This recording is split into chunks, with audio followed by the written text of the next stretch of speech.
کہ سنت ایک الگ چیز ہے اور حدیث اس سے کچھ مختلف ہے.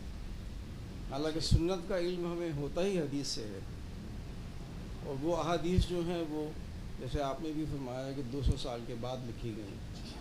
تو جو چیز 200 سال گزرنے کے بعد ہوئی ہو تو اس کے اندر اس بات کی گنجائش بہت رہ جاتی ہے کہ اصل میں اور اب جو کچھ ہے اس میں بہت فرق ہے.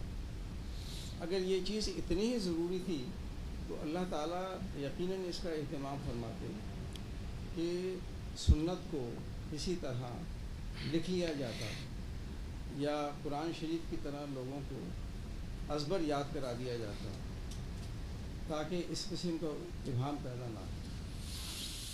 اصل میں آپ کو بتاؤں کہ جب کوئی چیز بہت مشہور ہو جائے، جب کوئی کنفیوژن بہت وائڈ اسپریڈ ہو جائے تو اس کو دور کرنا آسان نہیں ہوتا. میں یہ گزارش کر رہا ہوں کہ سنت الگ ہے، حدیث الگ ہے. نبی صلی اللہ علیہ وسلم نے 5 وقت نماز پڑھی، تمام مسلمانوں نے نماز پڑھی، تمام دنیا کے مسلمان نماز پڑھ رہے ہیں.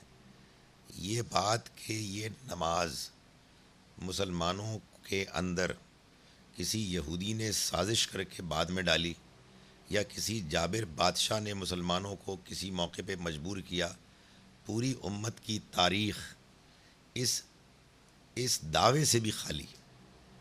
سب لوگ نماز پڑھ رہے ہیں، مراکش سے لے کے انڈونیشیا تک. یہ واقعہ ہو ہی اس طرح سکتا ہے کہ نبی صلی اللہ علیہ وسلم نے نماز پڑھی اور مسلمانوں نے آپ کے پیچھے نماز پڑھی، جیسے حضور نے قرآن دیا اور سب مسلمانوں کو مل گیا، اور تب سے لے کے اب تک وہ چلا آ رہا ہے. اس میں بھی کوئی اختلاف نہیں، اس میں بھی کوئی اختلاف نہیں. تاہم حدیث کے جو حضور کی زندگی کا ریکارڈ ہے، جس کے بارے میں کوئی شک نہیں کہ کویسچنز ہیں، کچھ چیزیں کم ریلائبل، کچھ چیزیں زیادہ ریلائبل ہیں، لیکن بہرحال پہلی 2 صدیوں میں وہ بہت کم لوگوں کے پاس تھیں. یہ حضور کی زندگی کا ریکارڈ ہے. اس میں غزوہ بدر کا بھی ذکر ہے، اس میں غزوہ احد کا بھی ذکر ہے، اس میں حضور کی بعض ذاتی معاملات کا بھی ذکر ہے، اور اس میں سنت کا بھی ذکر ہے. تو چنانچہ جب آپ حدیث میں سنت کا ذکر پاتے ہیں تو لوگوں کا خیال ہوتا ہے کہ اصل میں سنت حدیثی تو ہے. آخر ہم نے نماز کہاں سے سیکھی؟ حدیثی سے سیکھی؟ نہیں، میں نے نماز الحمدللہ حدیث سے نہیں سیکھی. آپ نے بھی حدیث سے نہیں سیکھی. مسلمانوں نے نماز اپنے بڑوں سے سیکھی ہے.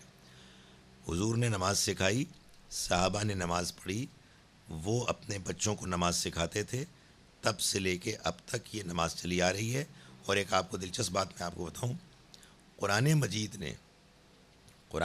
نے مسلمانوں کو جب یہ بات بتانی چاہی کہ دیکھو تمہارے دن کے اوقات میں 3 اوقات ایسے ہیں کہ جو بالکل پرائیویسی کے ہیں.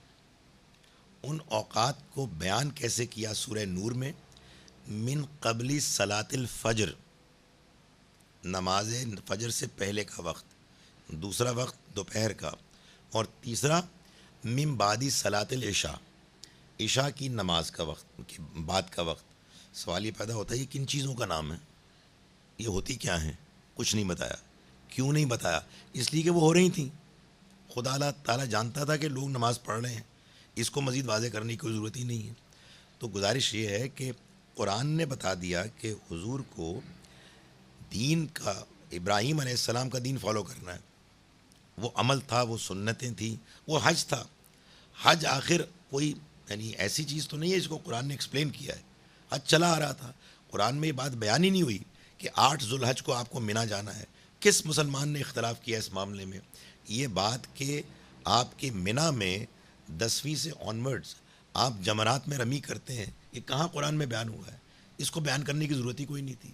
جو چیز آلریڈی ان ایگزسٹنس ہے، جو چیز متفق علیہ ہے، جس میں کوئی اختلاف ہی نہیں ہے، وہ تو دین ہے، وہ تو چلا آ رہا ہے.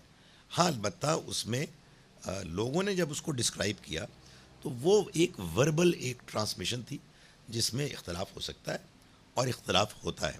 لیکن میں پھر گزارش کرتا ہوں کہ یہ دین بالکل اوتھینٹک طریقے سے ہمارے پاس قرآن اور سنت کی شکل میں موجود ہے، اور اس کے بعد ایک اور فٹ نوٹ ایکسپلینیشن ہے جس کو حدیث کہتے ہیں، جس میں اختلاف ہے، اور وہ اختلاف ظاہر ہے کہ اس بنیاد پر ہے کہ لوگ اس کی ایکسیپٹیبلٹی، اوتھینٹسٹی، قرآن اور سنت کے ساتھ ریلیشن شپ کو ڈیبیٹ کرتے ہیں۔